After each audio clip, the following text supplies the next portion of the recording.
You did? Because it's still... Oh, we're live. Hey, we're live. There's nobody watching right now, but that's okay. Because welcome back to a Spoilerverse. Well, Spoilerverse Comics. It's our new thing. And this is Spoiler Country that we haven't been on in a while. But here we are. Here we are. Special engagement. That sounds weird. You hear that? It does. Is that Why is it crackling? Is that you? I think it's me. Is it your headset?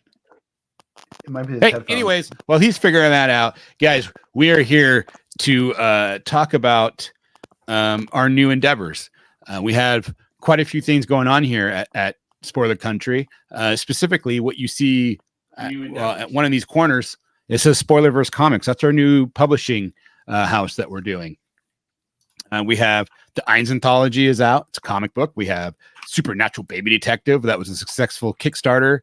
Finished in October. We're getting ready to ship out all of the physical copies, which is amazing. And Johnny here has his very own Kickstarter going on right now. He's 71% of his goal. 77%. Ooh, 77%. Huh? Yeah, 76%. Sorry. 76% of the goal is done. We have a low number, so we're just trying to get it pushed over. And if you're a fan of irreverent humor, maybe you like South Park, maybe you like Trailer Park Boys. There's so many. Maybe you like Strangers with Candy. Kids in the Hall. These are all things that Jonly Nonly kind of fits right in there. And if that's your audience, if that's your bag, come check it out and give it a chance. It's fun. I mean, it's stupid, but it's fun. I like it. I enjoy it. Well, the writing is a lot of fun. There's a lot of stories going on. There's a lot of humor going on. There's dick and fart jokes galore. There's just so much going on in this thing. I don't know. Yeah. How long have you been writing Jonly Nonly? 15 years. So since 2008. So what was the catalyst for you to start it? Because I'll be honest, you're pissing me off with this fucking book because you're supposed to be coloring. And every time you're like, oh, I couldn't get to it. And then you'd be like, oh, I couldn't get to your book that I'm supposed to be working on. But look what I did. There were times where I was like, I don't know if I should show Kendrick this. He's going to yell at me. I never did. I wasn't coloring. But I did get annoyed. There was times that I was annoyed. I'm like, why are you fucking showing me this? Yeah. Well, so the difference for that I get it. Is like Jonly Nonly I can do while sitting at work on one monitor. I can sit and do stuff and work and do stuff. But he doesn't do that. No, he does not work on other things. He only does work. When he's at work, it's work. That's it. Just work. But when it's for Supernatural, I had to like focus for it. I can't like, do two things. I had to like sit with my iPad and focus. Yeah. Couldn't do two things. Like you are right now. It's like I tell my kids I'm doing a live stream or I'm doing a podcast, and then they decide they have to all text and call me at once. And it's like, I told you. Well, at least you're texting. When we started in 2017, Jack was what, 4? And so there was no, hey, I'm doing this. It's, I'm here. There were many times I was like, oh shit. If we were on video back then, in our first several episodes, you would have seen Jack on my lap with me going, shh. He would come sit on my lap when we recorded. So a lot of the times. Man, you know what? Talking about the fact that we've been doing this since 2017 and we've kind of calmed down. We've calmed down quite a bit. We went from doing it once a week to doing it every day to doing it like once every other month. Yeah. Which is weird. Yeah, I want to pick it back up to where we do it like once a week. Yeah, get back to what we started with once a week. It's weird because I see podcasts that started well after us, and they're doing really well, which is great. Yeah. But I watch how they do things and how they explain, and what they do, and I'm like, oh, you guys are in that stage of your show. we're in the we want it as easy and simple as possible because our main focus is not the podcast. Our main focus is the SV Comics and our comics. And the podcast Yep. just doesn't be fun to talk to each other and to talk to other people and to talk about the books. Yep. So back to my question before I got sidetracked, our classic tangents. What was the catalyst for this year to make you go, maybe this is the year to do it? So go back a full year to 2022 and I was working on this coloring of this book and I decided, I was like, this is a lot. Your book. Is it a book you can say? Your book. But I started working on Supernatural. No. When we started, not when I was coloring it, but when did you start writing Supernatural Baby Detective? January. Like earnestly January. Okay. When did we start talking about it? When did I say I was going to color it? Late 2022. January, right? February. Yeah, January, February. Because it went February. I think I gave you my first full script, like finished, because I had been working on it for a couple years. Like, you know what I mean? Fleshing out the characters, trying to come up with who they are, what their motivation is, all that kind of fun stuff. And then, but it was February of 2023 that I finished my first actual script. And that's when I gave that, and I gave you that, and we started working on it. Because then it was that in February I hired Ram. We started editing. You read it. You know what I mean? We started going. And then in March, I had my heart attack. Right. So what was it then? Because I started working on it in December. Like, what was I doing? So I started transcribing the Ainz anthology into a novel. And I was writing a bunch. Yeah. What happened to that? Oh, it's done. It's sitting on my computer right here. I've You were so about it though. You were like, I remember you talking about it and doing it. Like, I'm at this many words. I can't believe it. Yeah. And then it just went, and then you just never talked about it again. Well, I did all that and I got all the stories not transcribed, but like converted over to like prose. And then they're sitting on like a 1.5 draft stage where I've gone through it once and I've gone through it a second time. It just needs to be like gone through and like cleaned up. I actually wrote like 2 new stories for Ainz doing this too. One of them is like complete. It's like novella length. So it's like 30,000 words by itself. Yeah. And then while I was doing that, I was like, I have this memoirs of a suicide novel I've been working on for 20 years. And then I started reworking on that again. And while I was focusing on rereading that, I had a friend of mine started reading through it to make notes on it while I was doing it as well. He was like, I asked him, like, can you read through this and like make some notes about things that don't make sense, like, or stuff I can, And while he was doing that, and while I was I'd already finished going through making my notes on it, I was like going through my folder of stuff I have that I've never released, and I was like, I have these 10 issues of Jonly Nonly that are sitting here. I should just finalize those and put them out. So I just got these 10 sitting there. Yeah, these 240 pages. So I started going back through, starting at issue 1 for like the 5th or 6th time, and I was like, okay, I'm gonna go through these one more time, and wherever these end, at the end of this go through, they're done, and I'm gonna print them, and they're never gonna touch them again, never gonna edit them again. Yeah. So what I did is I went through each issue that I had done, right. I had full pages for, but I never had written a script for him because that's not how I worked with Jonly Nonly. There was no real scripts for him.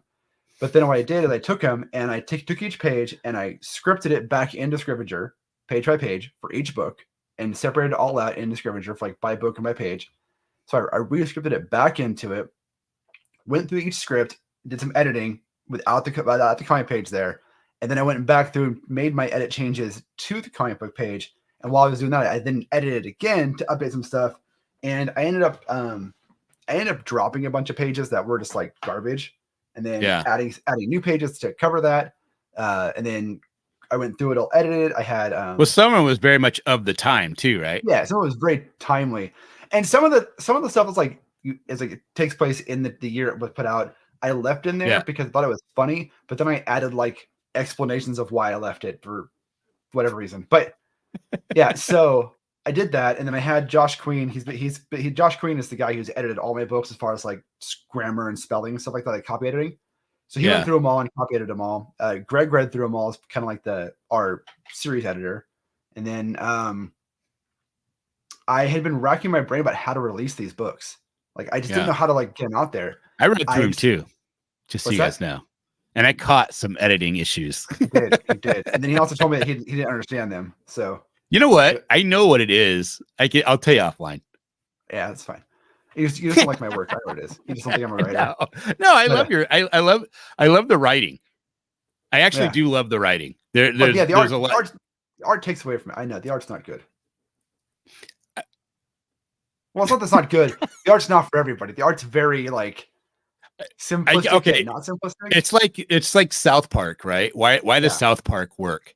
It's not just the writing, you know, but the art isn't very good either. No, but the art is cute. Yeah. You know what I mean? You look at it, you're like, oh, that's cute. And they can, you know, and the emotions they can express is cute. And that's, I think a lot of things go with that. Are you saying Jonly Nonly is not cute? I think, well, Kaylee's not an artist. No, she's not. And I think what you've done with it, I think there's something there with Jonly himself and the how you make him dress. Yeah. Like that little red bow tie, dude. I didn't notice the red bow tie until just like a week ago. Yeah. When I started doing all the AI stuff. And sending you all that shitty AI stuff because it was making me laugh. And I had to describe him into the AI to get it because you can't just put his picture in, right? Yeah. And then all of a sudden, holy shit, he's got a red bow tie. And instantly I started thinking of Hollywood Video because when I worked at Hollywood Video, you had to wear a little red bow tie and a red cummerbund. It was embarrassing. But, you know, it made me laugh. So I think there's a lot there. Don't get me wrong. I think that's what just gets to me sometimes is because the writing can only carry you so far. Like, I don't think Sandman would be Sandman if it was somebody else doing that art. Yeah. I don't know. You tell me. I mean, Sandman has a ton of artists over the years, but yeah, the artists were picked very all amazing. And that first book though, I think is the best. Yeah, Sam Keith. Oh. Yeah, for my money, that guy, when I first read that book and I saw that art, I was like blown away. I was like, oh my God. It was like the first time seeing Bernie Wrightson. Oh yeah. Yeah. They're very akin to style. But it's like a completely different spectrum. It's a shitty example. I mean, Jonly Nonly, Sandman, it's the same thing. Yeah, it's in the same vein. The writing quality is the same, right? I don't want you to, but honestly, I don't want you to, I think people need to read it because there is a lot of jokes and it is funny, especially because you have to think about it. Yeah. You know what I mean? There's stuff you have to think about in there. It's not just a bunch of stupid jokes. There's like actual, like I was telling on one podcast I was on, like there's the stuff that's in there for like that goes. There's some Rick and Morty in there. There is. You know what I mean? Yeah, and like the stuff that's like talking about like facts or like history, it's real stuff. It's stuff that I actually researched, like a fucking school project, researched it and got the real, like made sure it was correct before I put it in there. And it was a lot of fun. And there's a lot of inside jokes in there. I mean, a lot. I mean, there's literally a panel where I call out Casey, and nobody's gonna know that except for us and Casey if he ever reads it, you know. And there's panels where I call him out. So inside. Yeah. Well, don't you remember he was like, you shouldn't have more than 25 words in a panel, right? Oh yeah, he kept telling me that, and then I was like writing, and I'm like, and it was stuck in my head, and it drove me nuts. And then I was like, wait a minute, this is my book. Yeah. And I can break the rules, and I can do what I want. Yeah, there are so many books that have more than 25 words, and so I wrote it. I think it's a good rule of thumb not to bore the reader, right? Yeah. And to have too much information. It's a good rule of thumb, but sometimes you just need 40 words. Yeah. Well, that's for your editor too. That's the thing. Yeah. It's for your editor. Your editor can help you cut that down. Right. I did not cut it. You just have to allow them to do it. Yeah, that panel is my biggest problem. 118 words, I think, total for that one panel that I call Casey out in. Yeah. That's awesome. You got to tell me the book and page number because I want to read it. Yeah, I think it's in book book 4 of book 5 of issue 4 of issue 5 of this book is in there. But yeah, it's basically it's like it's a caption box at the end that says Casey says it should only have 24 words per panel. This is 108. So fuck him. Well, this is 118 now. It's something like that I wrote in there, and I thought it was hilarious. I sent it to him, and he was like, "You asshole." I'm like, "Yeah, I know." But I mean, it's funny because like look at the cover here. It's funny the art is so crappy because I can clearly draw stuff, right? I can clearly do. That doesn't even go. That's what part is that? Is that just you? That's not in the book. That's just me, and then like grabbing my head and like the top of it is like all the issues coming out. Folks, that's John circa 2008. Because he don't look, he don't have the hair no more. It's very much gray. And what's hilarious though is I always draw myself clean shaven and like all these things. I was never clean shaven. I have had a beard since I was in high school. Since like senior year. You've always had like a beard or a goatee or something. Some kind of but for the comic, always, and you know what it was is I don't want to be annoyed with drawing beards all the time. Yeah. And it was easier just to draw a jawline. So that's how I got it that way. Yeah. Yeah. But that makes sense. How cathartic has doing Jonly Nonly been? So we're getting it to this point. It's been incredibly cathartic. The only problem is like I always worry about people's reaction to it and reception of it because a lot of it is it's not personal so much as it's just like a very story that I love. It's a series I love. It's not a story, but it's a series that I love so much because it's so much fun for me to create these pages and do this stuff. Yeah. And I always worry that like people aren't going to like it. And then, but then I'm like, really, I kind of got over that because I'm like, you know what? If people don't like it, they don't like it. It's not for them. Yeah. I know this series is a hard sell. I know getting people to like this, it's a hard sell. But the people who are going to like this, they're going to love this. And there's going to be people who like this because I've had people read it and some people love it, some people hate it. There's like no in between, and I'm okay with that. I'm okay with that because this series. I really make it for myself, right? And there's a lot to it. It's easy. It's easier for me to write. It's easier for me to keep them going, and I have a lot of fun doing it in the background of doing other stuff. Well, or in the foreground of when I'm doing your book. Yeah, but I don't know. I think you hit it on the nail on the head. I think it just needs to we just need to find the right audience. Yeah. And it's really fans of irreverent humor is the people that are that truly love irreverent humor. I mean, if it's 2023 and you're still watching Meatballs, seriously, this is the book for you. Oh yeah. Well, and yeah, it's a lot of fun. Well, and what's going to be great too is as we go through, right? Because there's like, as I said to you before, this is book 1, issues 1 through 5. Book 2 is already done as well. It's issues 6 through 10. You mean arc 2 or volume 2? Yeah, volume 2 is done. It's issues. Yeah, volume 1's done. Volume 2 is done. Isn't volume 3 done as well?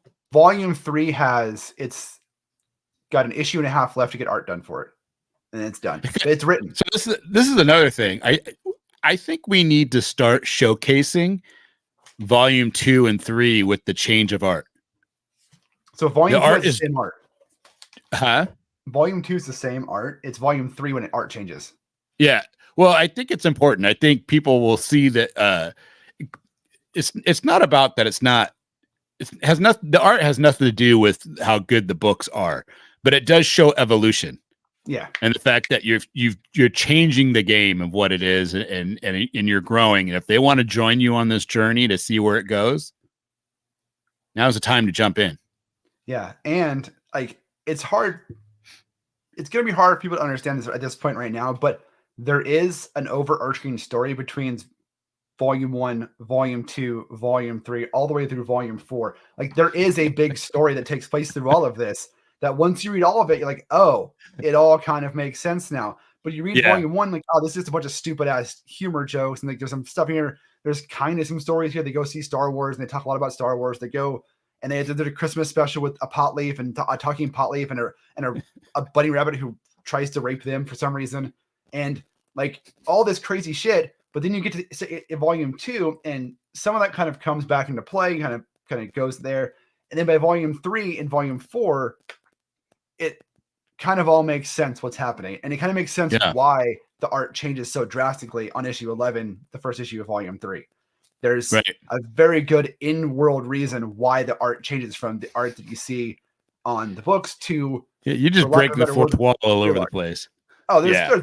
the fourth wall breaks. There is no fourth wall in this book. Like, What the was characters are self-aware. The characters break out of the comic and talk to me. I'm in my photos of me talking to the characters are in the comic. I'm a character in the comic, which is stupid. do you did that come from early Marvel, like the She-Hulks?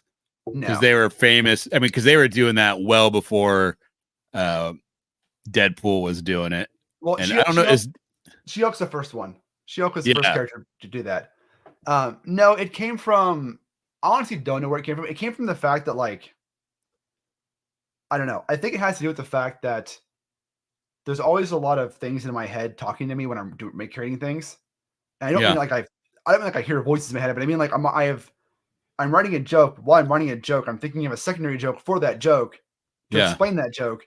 And then the reason why I put myself in the comic is I always found it funny when things happen and you get like something stupid happens in a book or a TV show or a movie and it gets called out.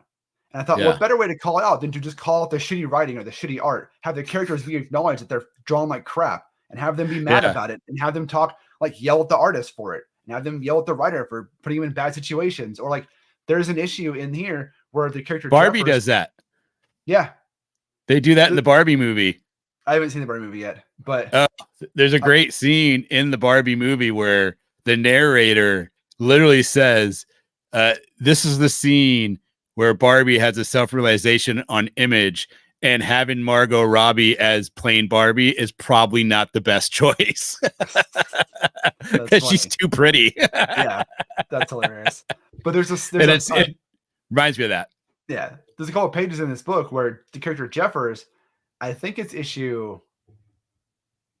I want to say, actually, I don't know. It might be in the next book. I don't remember. It's one of the issues. But anyways, where Jeffers is he repeats a joke. He says a joke twice, right? Yeah. Because Jeffers tells cringy joke.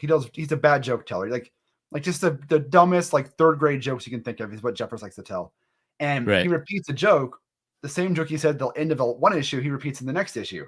And he's like, wait a minute, why the fuck did I still tell the same joke? And so then he breaks out of the comic and comes to talk to me, to yell at me for making him tell the same joke. And there's a whole byline, a whole sub story of me being like, I'm just overworked. I'm just getting tired. I don't want to do this anymore, blah, blah. And then it's like, he gets mad at me and talks me into doing more stuff. And then there's conversations back and forth about this stuff in the comic. And to me, it's funny. To me, it's hilarious to have the characters break out and talk to me.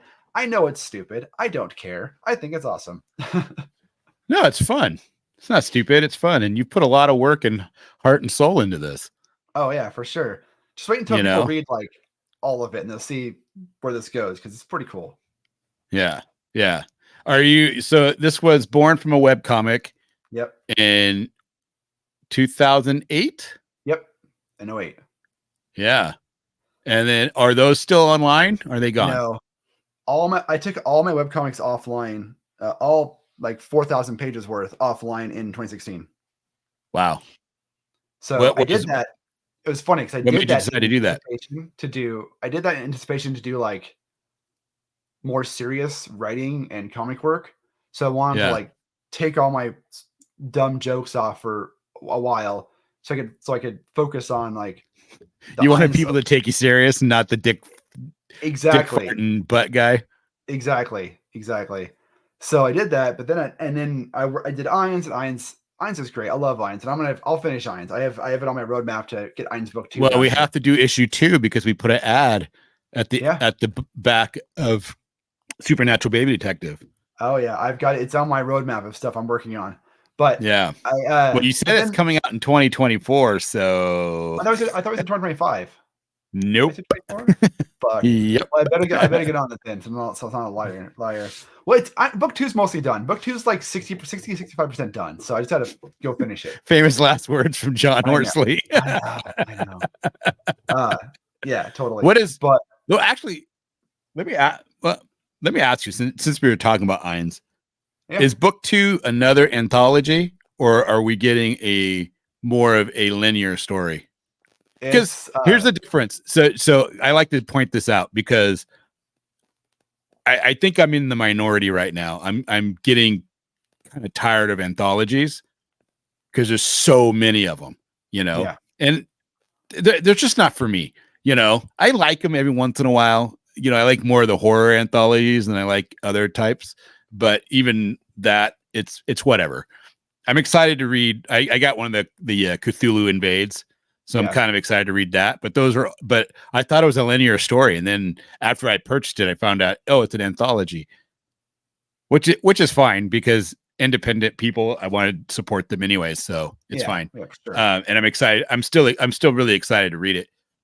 But Ainz was different to me because it was an anthology, but it was an anthology it wasn't like, I don't know, it wasn't like a theme anthology. It was family, and it was following a family through history and different things happening, but there was a linear story that was underneath that most anthologies just don't have. Right. They just have things that are there. And if I could go back in time, I wouldn't put the word anthology in the name of the book. I would have really? changed the name of the book. Yeah. Because I realized I called it just called the Ainz family. I would be Ainz something, right? But I called it the Ainz anthology because when I was creating it, I was thinking it not as an anthology of like an anthology you see around, but as like it's an anthology of stories from this family, right? Because the whole concept is this family of the Ainz fights the monsters and shit, and there's the Ainz family library that they all send their stories to. Yeah. And this book is an anthology, a collection of those stories that are being sent to the Ainz library about their interaction with it. Plus, there's also an underlying story with the character Code and the demon Camelot.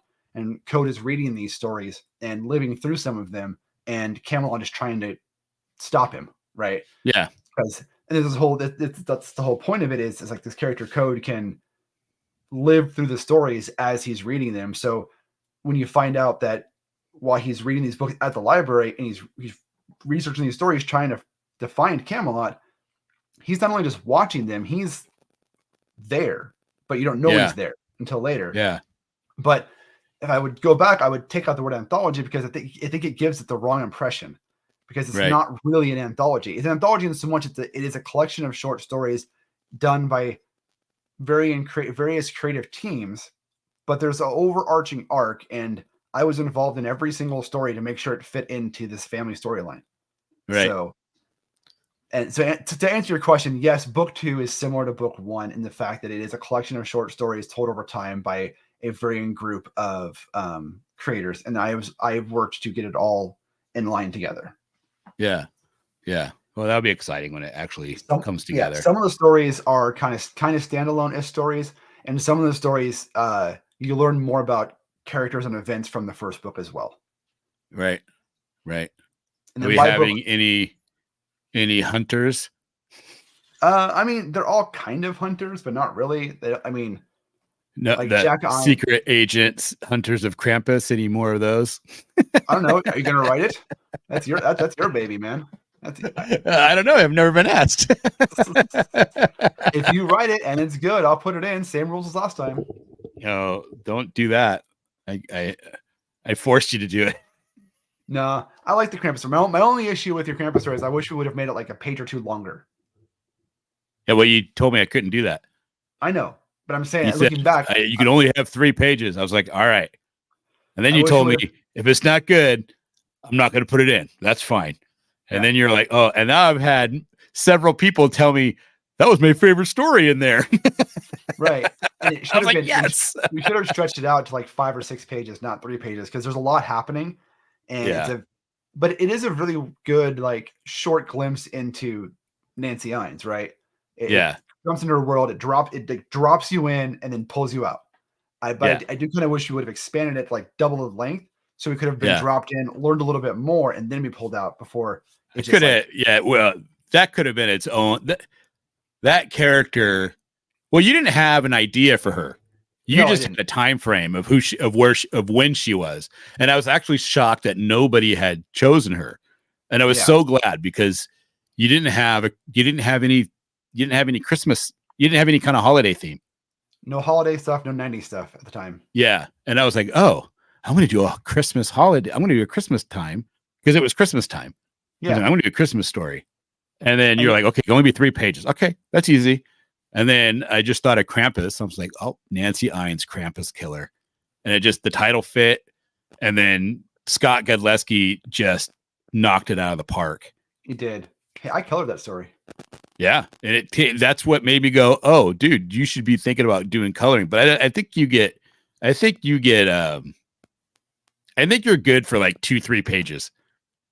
And then after that, you get bored, or you just like your ADHD takes over. You're like, I'm not going to focus on this. Or you need a year to do like 24 pages. You need a year, and then you'll be like, yeah, if I have a year, then you're going to get like 2-3 days on 1 page, and I'll knock it out within that time frame. But yeah, I don't.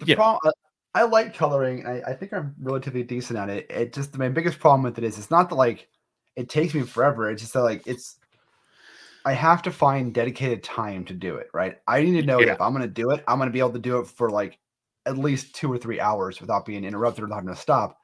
And most of the time, that's just not your life right now. Have that in my life. So you got another 8 years before that's even possible. Yeah. Like I would love to keep coloring more stuff because it's a lot of fun. I love coloring by hand. I love doing hand colors. Like I originally wanted to color Superman's Great Detective by hand. I wanted to print it out and basically watercolor it and paint it. But I just wasn't able to. Dude, I tell you what, man. The one thing with Jonly Nonly is that you did it in vectors. And so it's very modern in that respect. You know. But there's something missing in today's comics where everything's digital. No one's doing all hand drawings and then coloring and then, and then scanning it in. We were both lucky because Ron Randall did a print for you. Painting. Yeah. Yeah. And he did a watercolor painting for me for Supernatural. And there's just something magical about it.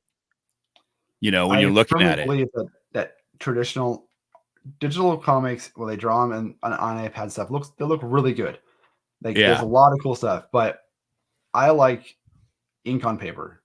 My personal there's just something about it.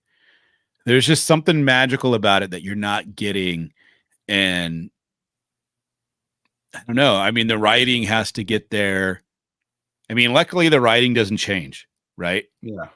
Well, as long as it's not just AI.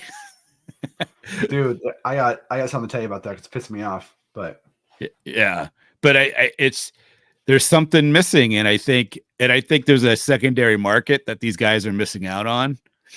I got that original Supergirl page, and I have the pencils and the inks from Ron Randall that are real.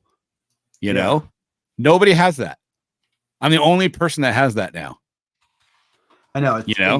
It's pretty awesome. Yeah, and the fact that it's just, I don't know, man. There's something about it, and it's missing. So, what are you gonna say about AI? So, there's a guy on TikTok that is getting a lot of flack right now, rightfully so, and that is the comic community is very much, I want to say, not super happy with this dude. So he's an actor. He's an actor. He was on the revival of Dexter. He has a book called Whist. Wait, the revival of Dexter. I saw that. Who did he play? He played, I don't know. I'll look it up for you. Is he a young guy? He's probably in his 30s. I wonder if he's the guy that played Dexter's son. He is. He played. Well, he wasn't a main character apparently. He's on a couple episodes. Let's see what's his name. Oh, all right. So anyway, that's okay. No, now I gotta know. It's Stephen M. Robertson. Oh, okay. How did I miss this? He wrote a graphic novel, right? Okay. Who did he play Dexter? He played Matt Caldwell in Dexter. Okay. So he wrote a graphic novel called Whist, and I've seen him on TikTok, and he's like promoting this graphic novel that he did, and it looks all cool, and it's like a dark, like horror graphic novel and stuff, and it has like, it's cool and stuff. lo and behold, the dude it's an AI assisted graphic novel. So he used AI to help with the script, and he used AI to create the art for this graphic novel. Whoa! So the AI did all the art? I don't know how much it is. It's saying it says it contains a hybrid of digitally drawn and AI generated art with strong elements of horror. So he hasn't like released how much of it was done by AI and how much was done, by a person. Yeah. But a lot of people, and what's pissing people off about it, and I don't know, I don't quite know where I fit on this spectrum, is he sold like 30 or 40,000 copies on TikTok of this book. Yeah. And he wrote it and did the art for it in 30 days. Ooh. Yeah. It can't be a very good story then. I haven't read it or anything, but people are getting pretty irritated, not irritated, but like on TikTok talking about him, like, yeah, this guy, this actor made a graphic novel in 30 days and brags about using AI for it, and he's sold 30, 40,000 copies on TikTok. And all these other people are putting in, blood, sweat, and tears doing it without the AI, or selling, 100 copies, 10 copies. This guy right here. I think I sold 71 copies on Kickstarter so far. Yeah, and I'm wondering, is he selling so many copies because he's an actor, so he's using that, and that's a huge part of it. You getting in front of the people. Like, I think if you and I used AI to produce something in 30 days, you still have the problem of getting in front of people. Yeah. Getting them interested. I think it's more that than the AI portion of it. I think it's more that he's an actor. He was on Dexter. He's on other shows. He's clearly he has a built-in audience. A built-in audience. He's clearly charismatic, so he knows how to work the crowd and shit. Right. More than it being like an AI generated thing. Because I've seen this on TikTok for a good couple of months. I never knew it was an AI thing until literally yesterday when I saw some TikToks on it, and then I looked it up. I was like, oh yeah, this is an AI generated comic book. Yeah, I'm not opposed for AI doing some lifting on certain things. Like, I could see somebody using AI to generate ideas, or to pull out to create an outline, or to help, or to help with the calendar, or to do mundane remedial tasks. No problem with that. Yeah, I think my problem would be if people are creating some type of linear art. That doesn't even have to be linear, just art in general, and then selling it like it's just their own. And because a lot of that is the AI art that's being created is literally stealing designs from other artists. It's not it learns what it finds on the internet and then mimics. It might change some things, it blends things and does, but it's still taking 10 things to create one, but it didn't come up with those 10 things. Yeah. All these other people did. And that's one of the things they need to figure out, is you need to be able to source where AI generates their images from to create the image that it comes up with, and then give credit to those people. And then on top of that, you're going to have to start paying those people because they're using their ideas. Well, that's a good point, but also keep talking. I can hear you.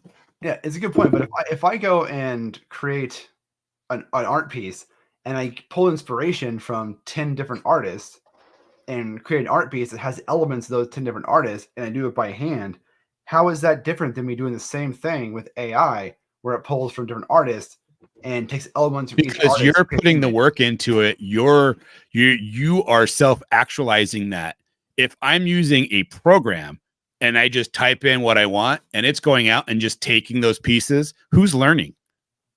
Who is actually using that experience to create that? You're doing an actual experience. I get that. But I think the point isn't involved who's getting the experience. The point is, if we think that the AI program should give credit to the artist that it pulls to make an image, shouldn't an artist who pulls inspiration from other artists and other images to create an image give credit to those artists as well?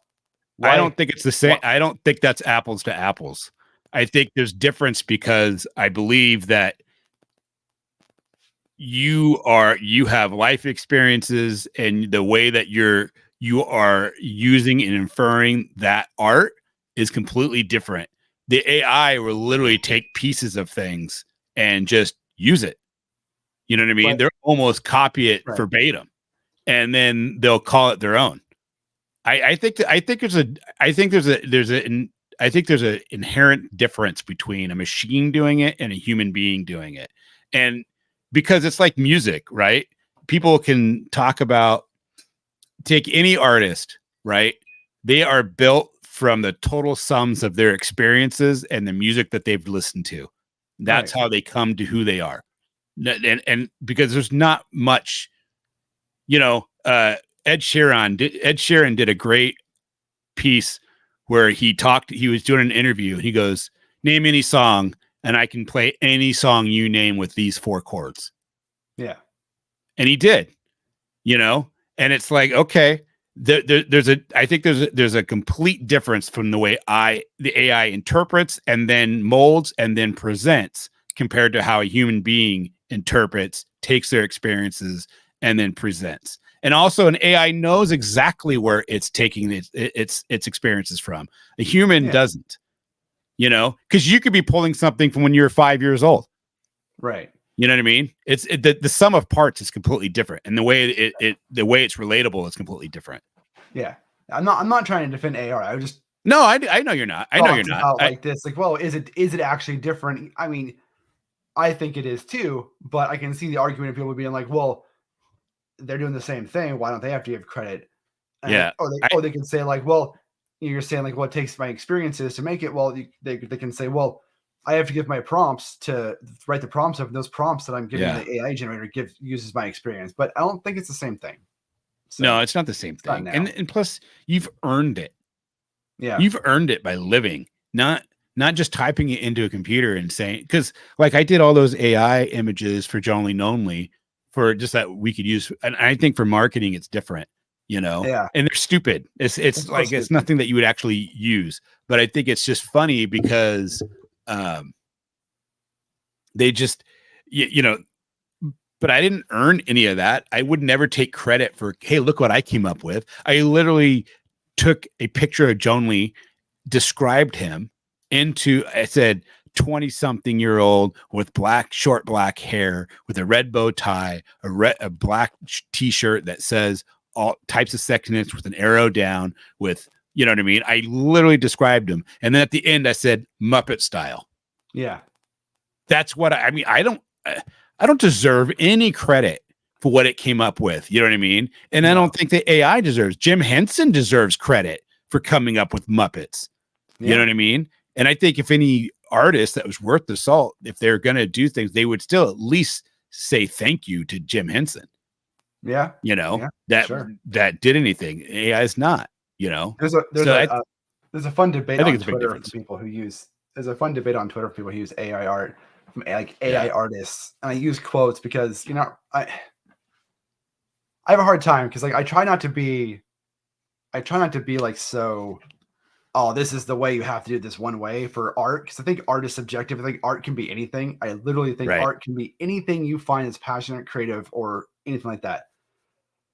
But I have a hard time with AI artists calling themselves artists a little bit right now because one, it's this whole new thing that's not. I'm not seeing the creativity in AI art in so much of, yes, there's a lot of prompting and a lot of things you have to write up to like get what you want. But is that a creative process or is that just trial and I don't know. But anyways, there's a whole debate on Twitter between like an AI artist and non-AI artist going back and forth about why one feels they're an artist and why one feels they're not an artist. And at the end of the day, it's like, at the end of the day, people are going to create how they can create, right? And part of me is like, if people are using AI to create something, at least they're using creative juices. So that is good. But don't try and sell it yet. Don't try and like commercialize it, I guess. Right. Use it for like inspiration, use it for reference, use it for like ideas, I think is fine. But I think what comes into creation is the actual like like you mentioned, the process of like taking your experiences and creating something versus, oh God. I mean, come on. That's hilarious. AI generated. And what's funny is I try to do an Amazing Spider-Man 300 cover. Yeah. with Jonly as a Muppet, and this is what it came up with. But it can't get the words right. Yeah, it can't get the words right. It will all sorts of thy sexiness. That's actually kind of very funny. But all sorts of me sexiness. But literally all I did was describe what he's wearing and then said Muppet. Yeah. I don't deserve any credit for that. It's ridiculous. It is funny though. It is funny though. Yeah. I mean, I think that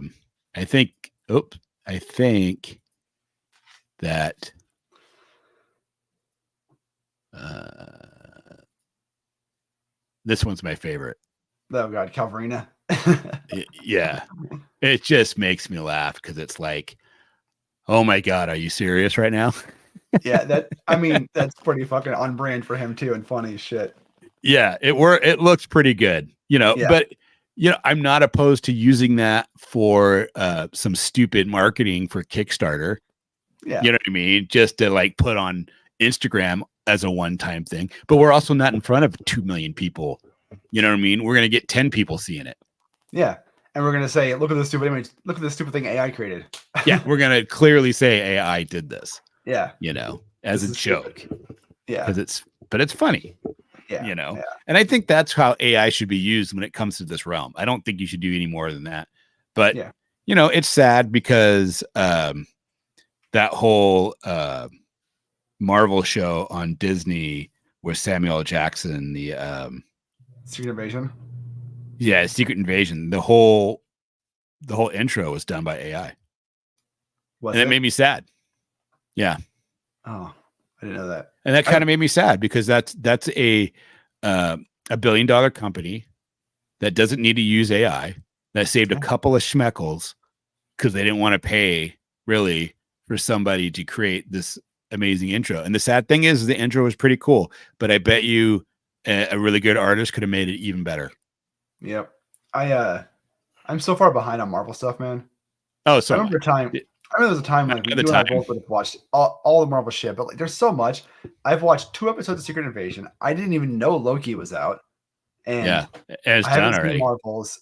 I haven't seen the Marvels yet, which I heard it's decent. It didn't do well, but I hear it's a decent movie. Yeah.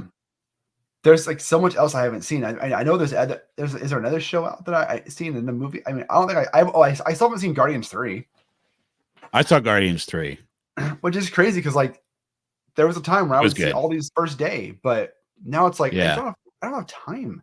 I don't have time, and I'm doing my own stuff. I'm putting my own stuff out there. Yeah, and I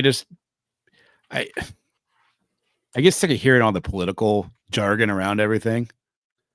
Yeah, and I'm just done. I'm like, I don't want to hear it anymore. I really don't care of them swapping genders out or emphasizing girls over guys for a couple of movies or somebody's race or go woke, go broke or any of that. I just don't care about it anymore. I'm just going to do my own stuff, watch my own stuff, listen to, I'll listen to things I want to listen to. I'll read things I want to read. I'll watch things I want to watch. And I just don't think I'm going to podcast and get into discussions about them anymore because it always turns out to be some stupid political mess. And I just get sick of hearing it. I know this podcast about our stuff and have conversations about fun stuff. What's that? I know this podcast about our books and our stuff and talk to people and have fun with it versus talk about. I mean, they don't need us to talk about their movies. That's how real life. No, they have plenty of marketing and we're not getting paid. That's the thing. I think back about all the time we wasted talking about things that other people were doing and, talking to people that are in TV shows and movies. And, we talked to some pretty big names, man. And even in comic books, like all these people that we talk to that work for Marvel and DC and do all these big projects. And it's like, what? You don't need me. No, I want to talk to the independent people. I want to talk to the you're not calling me when you're in town saying, hey, let's go get coffee and bullshit. Right. Yeah. Exactly. I felt like I cared more about them than they cared about me. Oh, for sure. And there was no reciprocation. And I mean, I hate to be the bearer of bad news for people out there for like listening to those kind of shows, but there's no reciprocation. They go on the show, they do their thing, and you never hear from them again. They never share it out, they never talk about it, and you don't get anything back from it. So you get, and most of the time, if they act like they do, it's all fake. Yeah, and there was no like real bump from these people being on the show either. Like, nope. Our biggest bump was because we were consistent. We had a lot of stuff going out. I don't know. Yeah. I'm glad we're back to doing just what we want to do, talking about what we want to talk about, and making books and doing Spoilerverse comics, because, dude, this is where it's at, man. This is where it's fun. Yeah. You're having fun, right? You're putting out a product you've been working on since 2008, Jonly Nonly, and whether it does well or not, doesn't matter. Yeah. Doesn't matter. And it only takes one thing where somebody goes, "Oh my God, this is hilarious," and then they highlight it and they put it out and it goes viral and you're laughing your ass off. Yep, pretty much. And it'll happen. Somebody will love this book. That's all I'm gonna say. Yep. Check it out. Kickstarter.com. Actually, just go to Jonly Nonly, JOnlyNonly.com. Take you right to that Kickstarter. And if you don't want to get the physical copies, just get the digital. Give it a read. Yeah. And I guarantee you're going to chuckle at least once in every issue. Give it a read and then let me know if you like it or not. I can take for Jonly Nonly, I can take the criticism. I usually don't like criticism for my stuff, but for Jonly Nonly, you can tell me you don't like it. That's totally fine. And you can tell me what you don't like about it. That's totally fine. I'm happy to hear it. What's funny is I haven't had anybody tell me they don't like Supernatural. Yeah. But I know it's not for everybody. Yeah. I like it. It just can't be. So you're not going to offend me by saying, I mean, I don't know why you go out of your way to contact me to tell me that you don't like it. You know what I mean? Just don't read it. But if you feel the need, you're not going to hurt my feelings and I'm not going to hate you over it either. True. Because there might be something else I do that you like. Yeah. You know what made me laugh? And I'm going to let you go here because it's getting late. Yeah. But you posted Jonly Nonly on Facebook, and my mom, my sweetheart of a mom, has to respond and says, "Is this something you'd let your kids read?" Oh, did she? I didn't see it. Did you not see that? No, I'm barely on Facebook ever. I made a post because Greg told me to make posts on my personal Facebook, so I did. Every time my mom goes full on conservative, very religious, very I don't know how to say it. She's a sweetheart. I mean, she bends over backwards. Even if she doesn't like what you're doing, she still gives everybody a chance. And, but I still blame Kaylee every time I see my mom on Facebook complaining about something I'm doing. Because she's the one who put her on Facebook. And I'm like, why? Wow. Why did you do this? Yeah, I thought about that when I posted. Like, I wonder if Gigi's gonna see this or not. Then I was like, she does. It'll well, yeah. Well, that's why everybody. So every time I posted about Supernatural, people like make it public, make it shareable, and I'm like, that just opens it up. That just opens it up for ridicule from her, and it's 49 years old. And getting ridiculed for my mother still affects me. Still hurts, man. Still hurts. Right. Yeah. Well, it's not that it hurts. It bums me out that she still takes the religion portion of it so inherent. It's so inherent in her that she can't let it go, and that she has to say something that and it's like, oh my God, this isn't the 1920s. Yeah. Just let people be people. Just let people do their thing. Yeah. All right, guys. JonlyNonly.com. Check it out. We'll see you guys soon. Oh, we have somebody watching. Yeah, one watcher. Bye, one see watcher. ya.